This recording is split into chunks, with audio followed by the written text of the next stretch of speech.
With the team hard at work on the combo game and game 3 on the horizon, I wanted to do something different. This time, I'm going to show you the entire design process behind our next game. So like always, I started with my usual brainstorm session, where I try to think the most clickable game I could possibly make.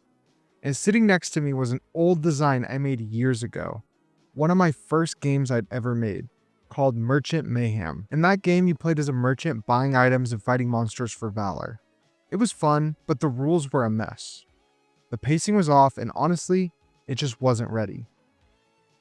Introducing Project Deal the Dungeon. The whole design came from one simple question. What if we took the scoring system from Balatro and smashed it into the Slay the Spire combat loop? That idea spiraled fast, and the core concept ended up looking something like this.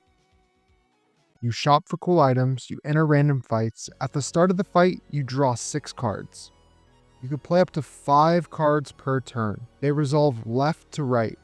Cards can generate damage or shield. Damage hurts the enemies, and shield blocks incoming attacks. Then you reset and draw 3 for your next turn. Your goal is to survive 5 encounters and then beat the boss. And our goal is to hit 10k subs by the end of the year, so if you want to help us, please hit that button. Okay, back to the video. When players play this game, we want them to feel like they're building a machine. A chain reactions of items triggering items triggering items, until your damage or shield numbers just go crazy. We even included a strength-like system called Aura. It's basically +1 damage per trigger, and you do this by lifting weights. For defense, there's toughness, which scales your shield in the same way. Now let's talk about the shop system. It gives off that Balatro vibe. For every fight, you get to choose between 3 cards, and you can re-roll them for a cost that increases each time. There's also 2 artifacts in the shop that will not change with re-rolls. Cards cost 10, 25, or 50 gold depending on their rarity, and artifacts are a flat 25 gold.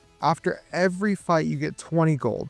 Though, we'll probably add reward systems later. The combos we're focusing on are all about chain reactions. Cards that trigger when stats are gained or when cards are played. We've got Mimic Mirror, which copies the card to its left, Inventory Sorter, lets you reorder the top 5 cards of your deck, and Never-Ending Hourglass, which re-triggers your next card twice. These are all kinds of effects that make the game feel like Balatro, but with a tactical combat layer. Artifacts, on the other hand, are there to amplify your systems. We didn't want them to overshadow the cards. They're more like engines that reward your build. You've got things like Book of Sword, gain 1 damage every time a sword triggers, or Book of Block, gain 1 shield every time any card triggers. These are just a couple examples of what we're aiming for. Simple, powerful, and build defining. There's 2 types of encounters in the game.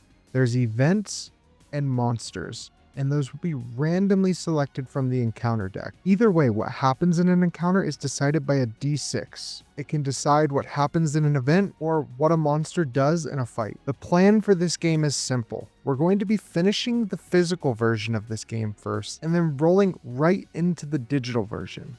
Yes, Handcraft Games officially has a programming guy. Shout out to the man himself, Sam. This whole project is being developed openly for you to watch. Normally, I have every system locked in before I show anything, but this time I want you guys involved in the process. Tell me what you think, what you'd add, and what you'd change. Thank you guys all so much for the support. Join our Discord and check out our Patreon in the description below. We're just getting started.